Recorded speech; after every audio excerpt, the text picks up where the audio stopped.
Hello friends, happy Holi to you all. और उम्मीद करती हूँ कि आपने अपनी होली बहुत अच्छे से मनाई होगी, सावधानी पूर्वक मनाई होगी। बहुत ही क्रूशियल टाइम फिर से चल रहा है, तो कुछ भी स्टार्ट करने से पहले मैं आपको आगाह करना चाहूँगी कि बार बार अपना हाथ सैनिटाइज करें, धोएं उसको और दूरी बना कर रखें। मास्क जरूर पहने, ये बहुत ज़रूरी है। अगर आपको ज़रा सा भी लगता है कि आपको जुकाम है, बुखार है या कोई गले में खराश है, तो अपने आप को आइसोलेट मतलब एक अलग कमरे में अपने आप को रखें, लोगों से मतलब अपने परिवार से दूरी बना के रखें थोड़ा सा, जिससे कि और लोग इफेक्टेड ना हो पाए। और ज़रूर डॉक्टरी सलाह लेते रहें, डॉक्टर्स को दिखाकर उनसे मेडिसिन जो भी वो प्रेस्क्राइब करें वो लेते रहें। ये बहुत ज़रूरी है क्योंकि कोरोना काल चल रहा है और हमें नहीं पता ये आपदा कहाँ से आ गई है और जाने का नाम ही नहीं ले रही है। बहुत मुश्किल है, सभी के लिए मुश्किल है, फाइनेंशियली और आम जनता के लिए कह दें और बच्चों के लिए कह दें। बच्चे भी ऊब गए हैं मोबाइल से पढ़ पढ़ के, और अब तो वो भी चाहते हैं कि स्कूल खुले और अच्छे से हम स्कूल जाएं और सारी चीज़ें कर सकें। तो कहानी तो मैं ज़रूर सुनाऊंगी, लेकिन ये सारी चीज़ें आप ज़रूर ध्यान में रखें। और बड़ी अच्छी बात है कि एग्ज़ाम सबके ख़त्म हो गए हैं और नया सेशन शुरू होने वाला है, और कुछ जगह तो नया सेशन शुरू भी हो चुका है। तो नए सेशन में 2-3 टिप्स मैं देना चाहूँगी। आपको नई नई बुक्स मिल जाती हैं, तो आप अपनी नई बुक्स के साथ क्या कर सकते हैं।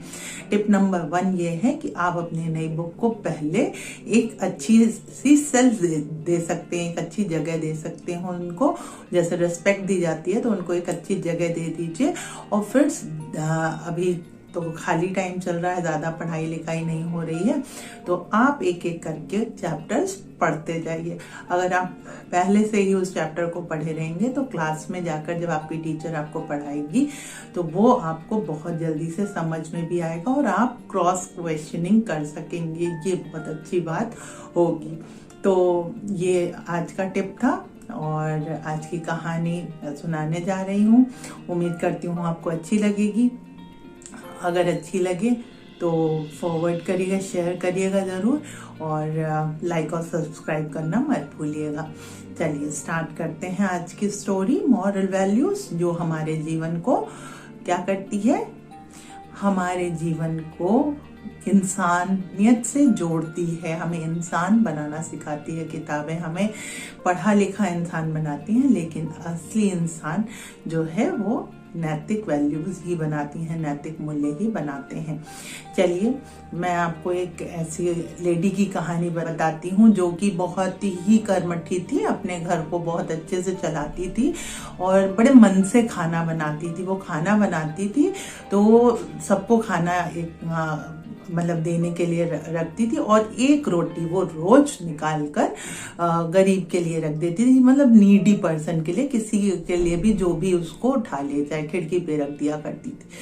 तो वो उसका नियम हो चला, वो उसमें वो रमी हुई थी, उसको ये बहुत अच्छा लगता था कि वो एक रोटी निकाल के रखती थी।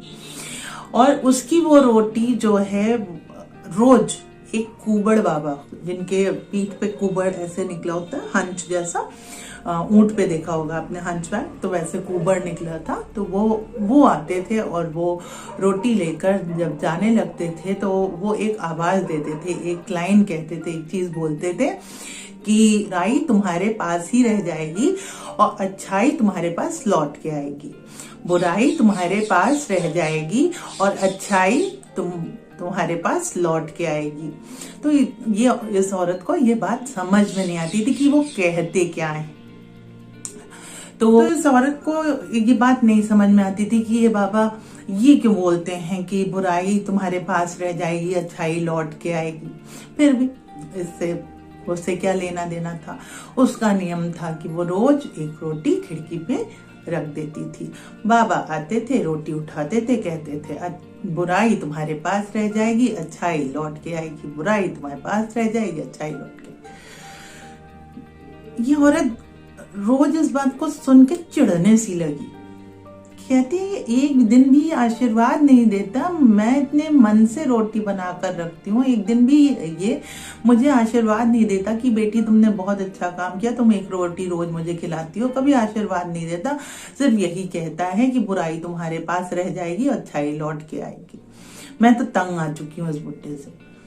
तो एक दिन कहती है कि मुझे अब छुटकारा पाना है, इस बुढ़े से मुझे छुटकारा पाना है। तो उसको उपाय सूझा। उसने कहा इसकी रोटी में क्यों ना मैं जहर मिला दूं, इसकी रोटी में मैं जहर मिला देती हूँ। तो उसने वो जो आटा गूथा उसमें जहर मिला दिया, उस लोई में जहर मिलाकर उसने रोटी बनाई। रोटी बनाकर जैसे ही वो खिड़की पे रखने जा रही थी तो उसके हाथ कांपने लगे और दिमाग ने कहा ये क्या करने जा रही हो तुम। वो एकदम शर्मिंदा हो गई कि ये मैं क्या करने जा रही थी। उसने झट से वो रोटी चूल्हे में डाल दी, वो रोटी जल गई और उसने एक अच्छी सी रोटी बनाकर खिड़की पे रख दी और चली गई। वो बाबा आए, उन्होंने रोटी उठाई और फिर क्या कहा, बुराई तुम्हारे पास रह जाएगी, अच्छाई तुम्हारे पास लौट के आएगी। ये कहकर वो चले गए। इस औरत का एक बेटा था जो कि नौकरी के तलाश में बहुत दूर गया था और कहा था कि मैं जल्दी ही लौट आऊंगा। अभी तक आया नहीं था, उसकी कोई खबर भी नहीं आई थी।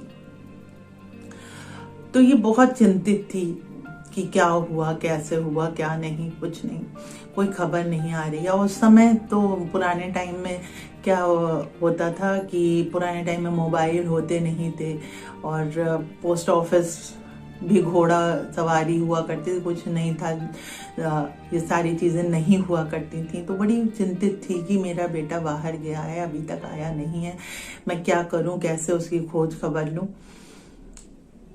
शाम के समय किसी ने दरवाजा खटखटाया और जब इसने खोल के देखा तो वो बहुत चक्की सी रह गई कि ये कौन है। तो उसने कहा माँ मुझे पहचाना तुमने। तो कहती बेटा तुम, ये क्या हाल बना रखा है। वो दुबला पतला मरा हुआ सा जैसे लग रहा था, अब उसके प्राण निकले तब उसके प्राण निकले, और फटे पुराने कपड़े पहने हुए।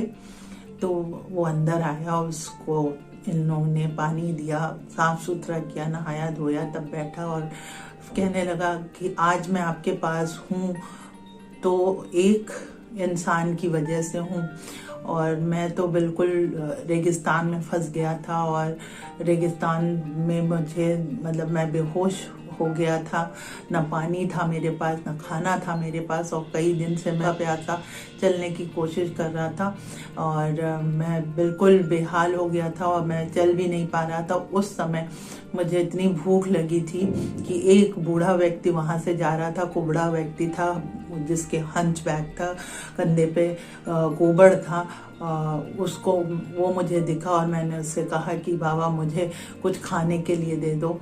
तो उसने एक रोटी निकाली और कहा कि मेरा यही भोजन है, मैं रोज यही एक रोटी खाता हूँ, मुझे यही एक रोटी मिलती है, लेकिन आज मुझसे ज़्यादा तुम्हें ज़रूरत लग रही है, इसलिए ये रोटी तुम खा लो। तो माँ मैंने वो रोटी खाई, उससे मुझे जो ताकत मिली, उस ताकत के सहारे मैं किसी तरीके से जान बचाते यहाँ तक आया हूँ। तो उसकी माँ की तो आंखें फटी की फटी रह गई, उसकी आंखों से आंसू झरझर गिरने लगे। वो अब उस शब्द का कि बुराई तुम्हारे पास रह जाएगी और अच्छाई तुम्हारे पास लौट के आएगी। बुराई वो करती तो उसका लड़का मर जाता, उसका अपना लड़का मर जाता, बुराई उसके पास ही रह जाती, वो उस दूसरे का बुरा नहीं होता, उसका खुद का बुरा होता। और अच्छाई तुम्हारे पास लौट के आएगी। और अच्छा किया उसने उस रोटी को जलाकर अच्छी रोटी बना के रखी, जिस रोटी ने उसके बेटे के प्राण बचाए और उसका बेटा वापस आ गया। तो हम लोग एक कहावत कहते हैं कि जो दूसरों के लिए गड्ढे खोदते हैं वो उसमें खुद ही गिर जाते हैं। तो ये कहानी भी कुछ ऐसी ही थी।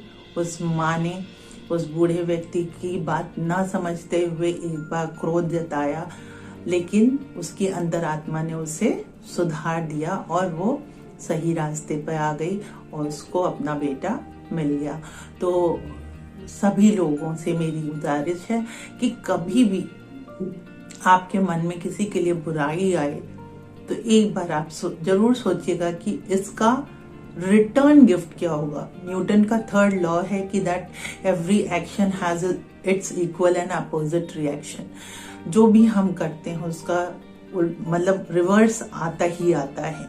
तो हम अच्छा करेंगे तो अच्छा रिवर्स आएगा, और बुरा करेंगे तो बुरा रिवर्स आएगा। तो इस चीज को ध्यान में रखते हुए बुराई करने से पहले 100 बार सोचिए। अच्छाई करते वक्त ना सोचिए, कोई फर्क नहीं पड़ता, लेकिन बुराई करते वक्त आप जरूर 100 बार सोचिए कि ये बुरा है और इसका मुझे क्या रिवॉर्ड मिलेगा, मेरे सामने इसका क्या रिजल्ट आएगा।